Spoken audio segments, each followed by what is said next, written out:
nasceu com uma parte do seu corpo já madura para lhe garantir a vida.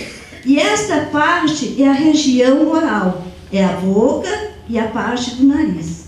Então, o que quer dizer maturação em bebê? Maturação em bebê é que todo músculo tem uma inervação. Onde não houver inervação, né, fica mais difícil. Bom, então o que ocorre aí? Essa é uma região oral, perioral, o glóbulo, desde o nariz até a boca, essa região toda, e a língua, ela amadureceu. Vamos comparar assim, o bebezinho logo que nasce, a gente olha para ele assim e ele dá um choquinho, não dá um choquinho? Então, o nervinho, ele é mais ou menos como um fio elétrico desencapado. Mas os nervos que compõem e que inervam a musculatura da fase oral, ele já vem encapadinho. Para quê? Para poder garantir a sobrevida dessa criança. E assim vai amadurecendo esse bebê. E conforme ele vai amadurecendo, outras partes do corpo vão se tornando importantes. Mas vamos pensar, então, lá dentro ele era alimentado na barriga da mamãe, através do cordão umbilical, agora ele está com fome. Então o que vai ocorrer? Na medida que ele tem essa sensação de mal-estar, que ele não sabe o que é, mas todos nós sabemos o que é fome, é uma situação de mal-estar, ele vai se expressar de alguma forma. E o que o bebê faz? Chora, né? Ele chora. E a mãe, né, então, vai atender ofertando o seio ou ofertando a mamadeira. De alguma forma, esse neném precisa ser alimentado. Nenhum bebê sobrevive sozinho. Toda criança é dependente de um adulto. E eu quero dizer aqui que pode ser tanto a mãe biológica, como qualquer outra pessoa que faça a função da maternagem. Pode ser lá, hoje nós levamos as nossas crianças com 4 meses para a creche. Então, quem vai fazer essa função da maternagem? Então, será aquela pessoa que cuida lá, a creche, o CI, não sei como vocês chamam aqui, né? Então, ela precisa entender disso aqui para cuidar bem dos filhos de vocês. Então, na medida que essa criança, então, ela é alimentada, ela vai ter uma imagem desse mundo que agora ela está fora. Porque o mundo lá de dentro, ela sabia muito bem como é que era, não tinha sede nem fome. E isso, no ato de mamar, ela vai atingir a memória. Agora, essa memória não é a memória lá do tempo escolar, que nós usamos a parte superior do cérebro. Esta memória, ela vai ficar registrada na parte cor-de-rosa, no sistema límbico, que é o sistema do prazer. E essa memória também, ela vai vir cheia de símbolos.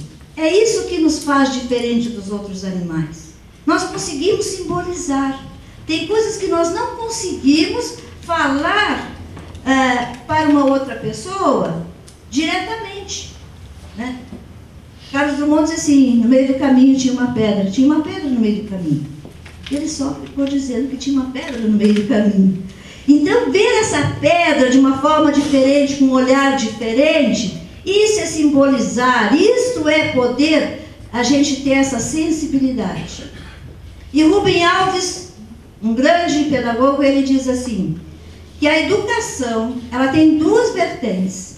Uma é a educação para as habilidades, para o fazer, e a outra é a educação da sensibilidade. E todo fazer que não tiver a sensibilidade junto, não fica bem feito. E aí, então, vamos entender o que é o símbolo, né? Então, nós temos que, naquele ato de amamentar o neném, ter toda essa sensibilidade, todo aquele feeling de, entre o bebê e a pessoa que está cuidando, se formar uma energia positiva. É isso que vai fazer com que aquele cérebro incorpore aquele corpo. Isso que é importante a gente entender. Bom, mais tarde, quando o bebê ficar maior, ele vai ter um conceito. Um conceito, como nós sabemos o que é o conceitual, o que é o microfone, um lugar lá onde uma mulher fala e a voz sai, né? Então, esse conceito vão acontecer. Mas agora, esse conceito que o bebê vai fazer é no sentido de ter conseguido um mundo bom. Eu estava com uma coisa ruim, que era fome e sede, e eu mamei lá no seio, e agora eu tenho um sentido de que aquilo que era ruim passou. E é essa passagem do ruim para o bom é que eu vou formar um conceito de mundo bom. A criança que passa fome, ela vai ter algumas dificuldades. E aqui eu trouxe para vocês as fases segundo a psicanálise. Freud foi o pai da psicanálise, foi ele que mais estudou. Então, caracteriza-se pela existência de uma zona corporal erógena, quer dizer, uma zona corporal constituída de músculos, né, e de inervação, e que nos causa o quê? Prazer, né? Então, na medida que aquela criança se alimentou, lá para o diencéfalo, lá para o sistema límbico, vai o sentido do prazer. E aí ele diz, e depois, então, essas regiões dominantes, elas vão dar modalidades específicas de fantasia, de relações e de defesas do ego. Então, nós temos a fase oral, que é a partir do nascimento, que vai até os 2 anos, a fase anal, a fase fálica, a fase de latência, que é o período escolar, e a fase do adolescente. Aí, onde os hormônios da sexualidade novamente vão ocupar um espaço relevante.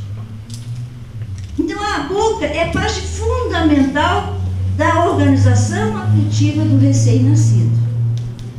Gente, nós temos que pensar assim, ó, psicossomático, quer dizer, soma é o corpo, psico é a psique dessa criança. É diferente do que é a mente. O processo do pensamento é outro. Esse está lá na parte superior do cérebro. Mas aqui nós vamos formar o corpo e as suas sensações. E nesse momento que se dá essa união do corpo, né, com as sensações, então, através das inúmeras hormônios produzidos nessa região, como por exemplo, nós temos naquela região a glândula hipófise, só ela coordena 17 outras glândulas. Então, através do corpo é que vai se formar uma memória corporal boa ou má do mundo. Imagina essa criança com fome passando 2, 3, 4 horas sem comer. Vocês acham que ela ia sentir que o mundo é bom? Ela ia sentir uma sensação de morte. E o resultado seria um sentimento, uma memória de mundo ruim. E também a criança, ela tem essa coisa importantíssima, que é fixar o olhar. Freud não falou a respeito da fase do olhar, mas veja que a criança busca o olhar da mãe. E na medida que a mãe olha para essa criança, ela reafirma essa criança, lhe dá sentido de vida, né? Veja que importância, olha, você é importante para mim, eu olho para você. Tanto é que ela chora porque a gente olha por ela. E criança é tão danadinha, eles sabem tanto, né, que uma criança é capaz de tirar a gente do sério. Né, não é? Ela nos contagia com o seu choro. E às vezes tem alguns que não têm paciência de ouvir o choro do bebê. Vamos lá. Lembrando que naquela fase, primeira fase de 0 a 4 meses, mais ou menos, essa criança só tem prazer na boca. A boca, meu Deus, é tudo de bom. Mas agora nós estamos chegando numa segunda fase, quando nascem os primeiros dentinhos, né? Olha o bebê com 2 dentinhos. Aí essa boca deixa de ser prazerosa. Por quê? Porque o nascimento de um dente, o rompimento de uma gengiva é doloroso. Dá febre, diarreia, todas essas coisas. Então, aí, para que serve o dente? Para morder, né? E morder é agressividade, não é? E também, assim, ó, vamos pensar assim, nós estamos com um belo churrasco. Que bela função tem esses dentes. Como eu vou engolir aquele pedaço de carne grande, né? Então, essa função que tem o dente é muito importante. E vai se manifestar como sendo natural para aquele bebê. Agora, nessa época, se antes ele não tinha nenhuma dificuldade de mamar, pode